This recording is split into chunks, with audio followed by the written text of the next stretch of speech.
So these are ways that we've seen the church invested in kingdom justice.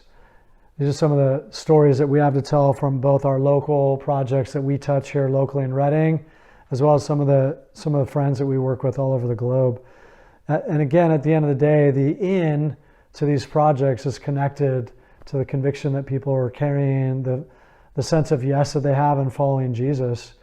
Here in Reading, in my town, there was a season where, again, with my own story of coming from a fatherless background, working with youth as a youth pastor for many years.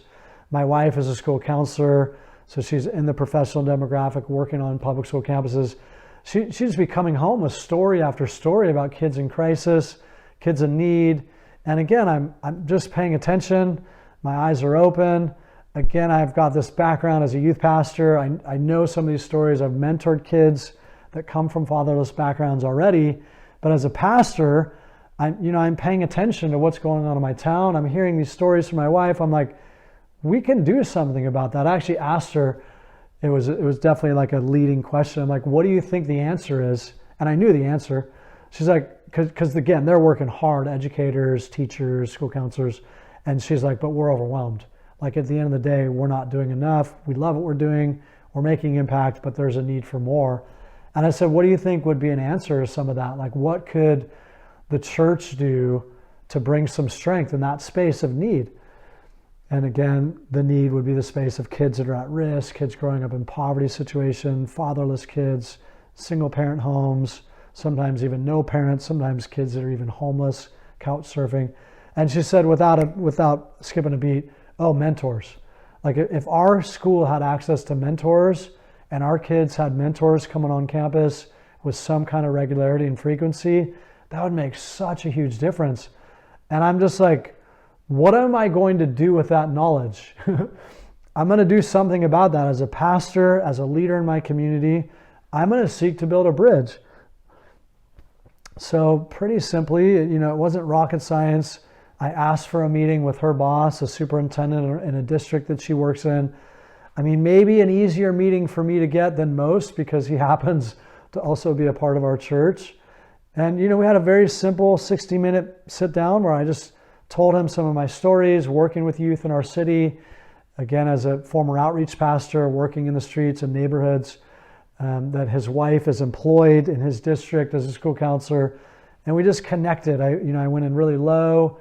I didn't tell him that I had all the answers. I just made suggestions. And now here we are, 6 years later. We're on 5 public school campuses. We see anywhere from 100 to 150 youth a week. And we show up with teams of about 4 to 8 adult mentors to connect with students. The way we case our work or the way we've marketed our work is pretty simple. We're doing life skills groups. We're doing character development groups. We're doing leadership development groups with kids that school counselors, principals have said, we want you to meet with these students. And typically those are students that they would say, yeah, that like they could use an extra layer of strength poured into their lives. And it's been amazing, the fruit that we've seen. We've seen significant stories of transformation, like kids, first time in our group, completely shut down, no affect, no ability to be a part of any group dynamics, staying on their own.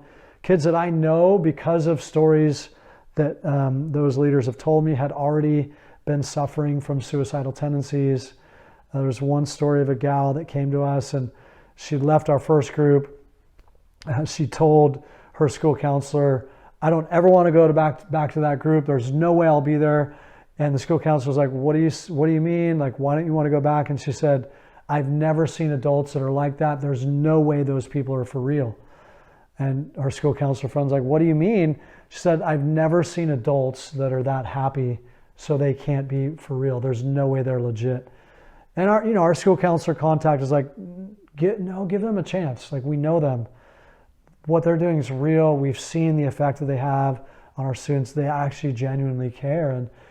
And that particular student ended up sticking with us for 2 years of our mentoring groups. And, I saw a beautiful transformation. I saw her bloom, I saw her blossom, saw her coming out of her shell. I saw her participating in our group in really significant ways. And so, as a church, we show up with hope. we're bringing strength to that campus. We don't directly preach the gospel in that project because we're there during school hours, but is what we're doing non-gospel? No, it's very gospel because we're there to love, affirm, encourage.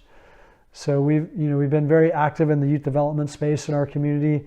And again, that activity, it's connected to, hey, we can show up because we think we can add some strength. We act very cooperatively. We act very much like a servant to those leaders that are on those campuses. We don't tell them what to do. We ask them, is there a way we can partner with you? And the story in our city is growing to where the different educators we work with, they're like, I get texts from teachers, texts from principals, like, your mentors are making such an impact. We look forward to when they're showing up. We think these groups should be happening on every campus in our school or in our community. So like, okay, something good is happening there. In another space that we've chosen to be active, and again, it's connected to what the Lord's revealed to us.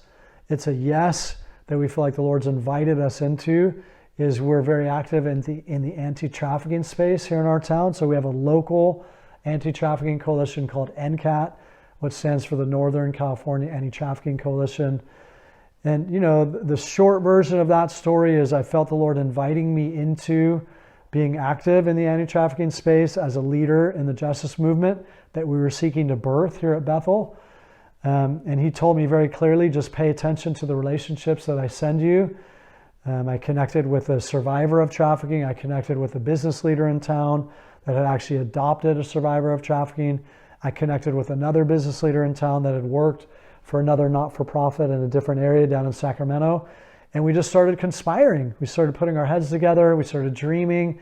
And the way we started, the first thing we did in the midst of developing strategic planning, in the midst of developing like an operating system, is our first step was, let's interview the community. Let's find out from leaders in our town if there is a need and if, in fact, people are not addressing that need in our city. And, interview after interview, story after story, we made the discovery, there are some people doing some good, but there's yet to be a cooperative established, and there's yet to be real community-wide protocols established, and there certainly wasn't anything happening in the space of intervention. So recognizing people that were caught in sex for sale, there was no intervention, and to our knowledge, the restoration side of things was very limited. So we quickly came up with a plan to operate within these 4 pillars of awareness, prevention, intervention, and restoration. And one foot in front of the other, we started getting work done. And it's fascinating that as we started getting work done, the first major instance of trafficking came on our radar, where there was a gal, and you can go to our website on ncatcoalition.com and see the film that was produced about this story.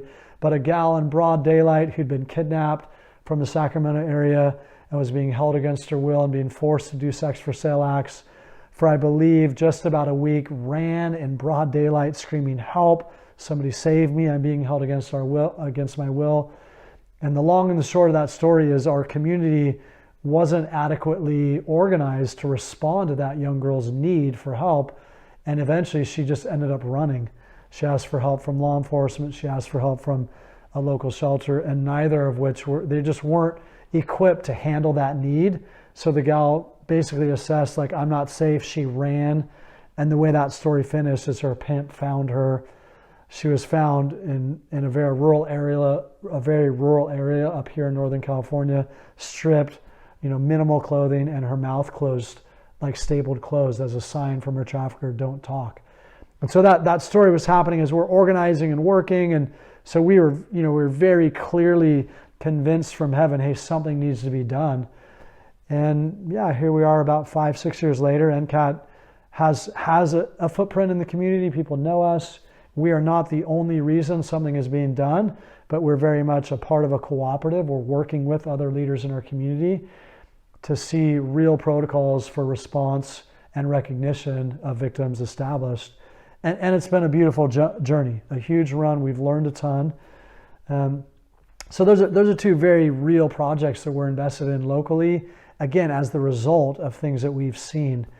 But we work with leaders internationally who are in their own journey of engaging, in their own journey of bringing solution, of working holistic transformation. People, people who've stumbled into kids in crisis and recognize kids that don't have a bed, and so they start a children's home. People who feel a call to be active in active conflict zones, and so they jump into those conflict zones doing real work, and the evolution of the work lands in real significant initiatives like starting schools. A friend of ours that, again, she helped us start NCAT, a survivor of trafficking, whose own journey of following Jesus has led her to start her own organization, United Justice, based out of Berkeley. And they're doing incredible work with refugees in the Venezuela crisis, that refugee crisis down in Venezuela. And again, just individual after individual who is following Jesus, seeing social need and saying, we need to show up. As Jesus followers, we need to show up. We need to bring transformation. We need to be a part of solution. So friends of ours in all these different demographics that are doing great work. And as Justice Collective, we're excited to network with those leaders and see some of those leaders' works not only be promoted, but we can learn from them the best practices that they're gaining and learning. But again, at the end of the day, the church being invested in the landscape of social need, it's a must. This is central to the gospel. And the church is showing up. This isn't just philosophy or high-sounding doctrine. The church is showing up with real-world solutions to real-world problems.